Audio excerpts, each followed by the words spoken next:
Box stock's back, baby. Yeah.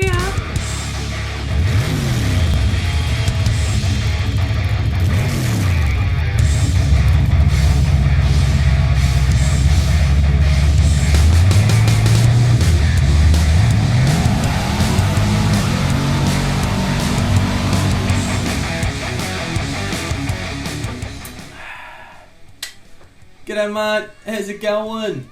It's your mate Benny Mac, back in the Scale Model Garage. I hope you're all doing well, fellas. Thanks for stopping by. Yes, the box stock build's back. I'm excited, fellas.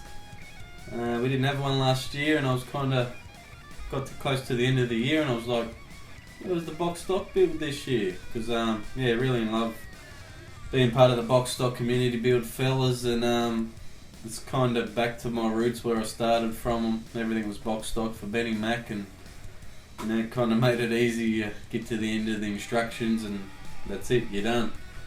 And now I've been, venturing off in all these sort of custom builds and doing something different, and it's like, where do you finish? So, but it's been good fun, good experience, lots of new learning curves, and glad you guys like the Mudslinger. I think it came out pretty cool.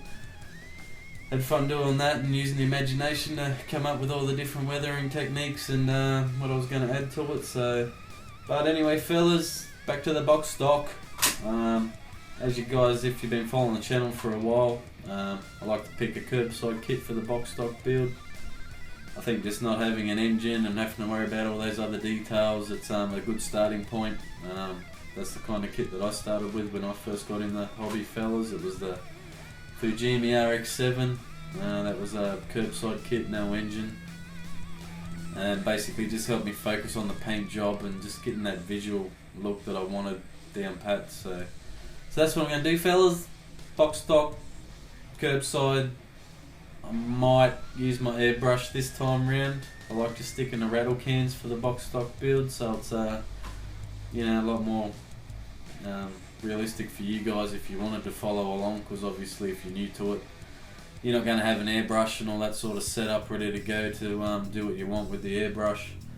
So I'll see what happens, fellas. I'll try and find a cool colour in the rattle cans, and we'll stick with rattle can, and I'll try and sort of maybe do a step-by-step tutorial on paint jobs and how I like to go about getting the shiny paint job and interior and a few other bits and pieces like that. So alright, fellas, I'll quickly chuck the camera on the bench. We'll check out the kit that I decided to go with, and we'll have a quick look in the box, and we'll go from there, eh? Let's check it out. Alright, fellas, so I've decided to go with the Tamiya 1 in 24th scale Nissan Skyline, the GTR V-Spec. Always been a big fan of the Skylines, fellas. Used to have a mate that had one, and it's probably the quickest thing that I've been in to date. Me and that thing knocked my socks off, eh? It was wicked.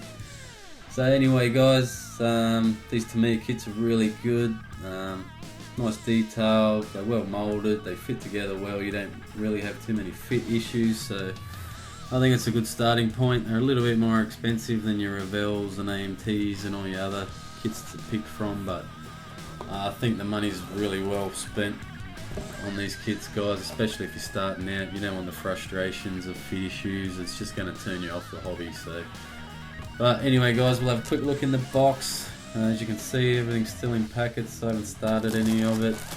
I have taken the body out to have a look, because when I first got the kit, it wasn't in a plastic sealed box, so I always like to have a look at them.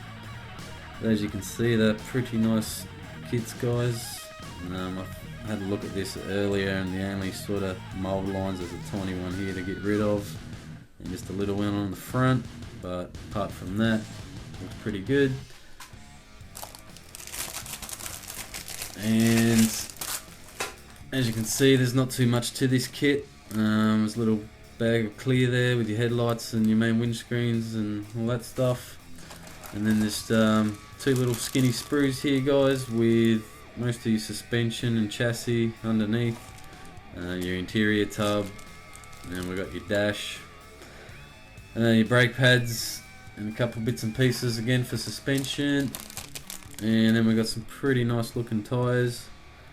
nice thick ones, and they supply you with some mesh to, must be for the front grille, I'm guessing. I haven't checked out the instructions yet, guys. And then one final bag of got your wheels ready to go, and your main chassis. As you can see, the engine and everything's molded in, so might do a little tutorial on just how. It's pretty easy to detail paint this, guys. You just, you know, a bit of patience, take your time with a small brush, and slowly pick out what you want, different colours. And your seats,